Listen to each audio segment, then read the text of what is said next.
Pat, we're in Wicklow. Whereabouts in Wicklow are we? Well, this is Dunne Valley. Officially, it's the longest glacial valley in the British Isles. I suppose it's mostly a mountain farm, mostly mountain grazing. In total, we have about 1,250 acres of grazing rights. And then we don't have nearly as much enclosed land. The makeup of the land in the valley here is mostly to do with mountain type grazing. Not the easiest to farm, so Pat? Not easy to farm. Okay. And what's your practice, Pat? When do you graze the mountain? When do you graze down the lowland?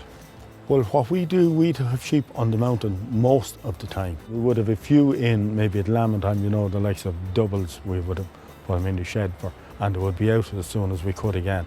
So they're out most of the time, out on the vegetation, and they're grazing the mountain as much as we possibly can with them. You would have a good, healthy lamb coming off a natural environment, you know, natural vegetation. So, Pat, the scheme, the areas of natural constraint, it used to be known in a former life as the disadvantaged area payment scheme. Yeah. Will you tell me about it?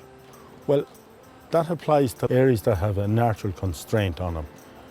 The more severely mountain type land, then you have more severely handicapped and less severely handicapped.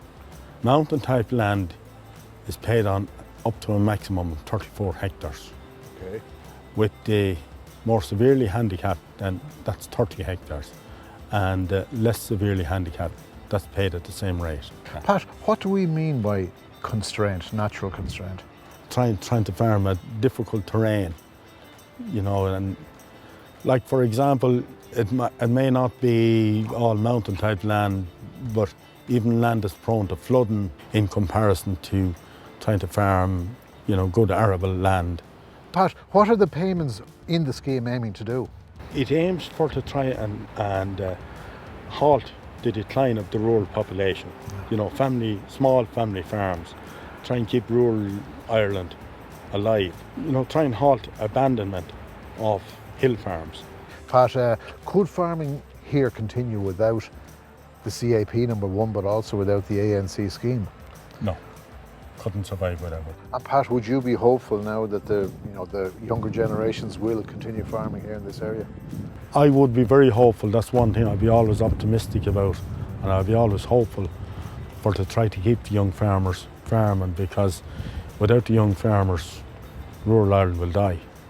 That's, you know, there's no two ways about that. Yes.